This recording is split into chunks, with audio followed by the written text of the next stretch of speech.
Pourquoi le master ingénierie vieillissement autonomie? C'est vrai qu'après tout on peut se poser une question, pourquoi le vieillissement? Est-ce que c'est porteur d'avenir? Je vous dirais qu'il suffit de regarder la pyramide des âges, l'évolution démographique. Depuis la fin de la Deuxième Guerre mondiale, notre population a gagné 6 heures par jour d'espérance de vie.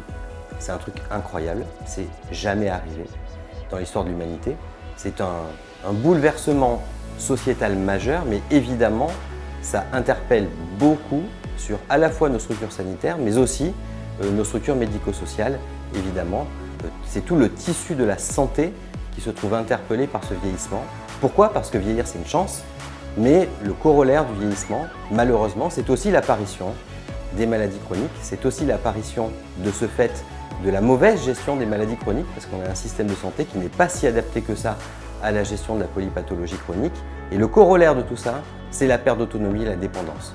Donc on a vraiment besoin de changer notre vision, de voir nos concitoyens comme étant des gens qui doivent conserver le plus possible leur autonomie, mais une fois que la perte d'autonomie est là, qu'on soit en capacité de la gérer à leur côté, en les plaçant au centre de tous les dispositifs, qu'ils soient ambulatoires ou qu'ils soient en établissement sanitaire ou médico-social.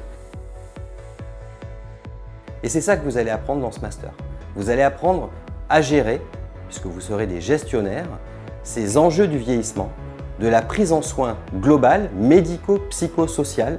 Et ça aussi, c'est une révolution culturelle. Ce sont les 3 pieds que l'OMS donne à la définition de la santé.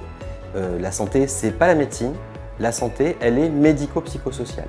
C'est tous ces éléments-là que vous allez acquérir en termes de compétences pour pouvoir gérer demain à la fois des établissements médico-sociaux, mais aussi des éléments un peu plus spécifiques dans le sanitaire ou dans le tissu de vie, puisque vous savez que notre système de santé se réorganise en ce moment avec une structuration du soin primaire, par exemple avec les CPTS, les communautés pluriprofessionnelles de territoire de santé, qui vont gérer finalement aussi des éléments de prévention dans le bien vieillir, dans la santé tout au long de la vie.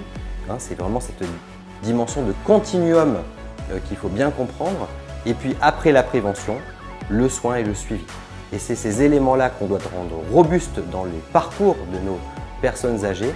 C'est ces éléments-là qu'on essaiera de vous transmettre pour que vous soyez demain les acteurs du monde sanitaire, médico-social et de la ville, capables de prendre en soin correctement nos aînés qui le méritent bien, puisque c'est eux qui nous ont construit le monde dans lequel nous sommes. Et la moindre des choses, c'est qu'on leur rende du mieux qu'on peut en tout cas, ce qu'ils ont fait pour nous, et que vous soyez les acteurs essentiels de cette bonne gestion.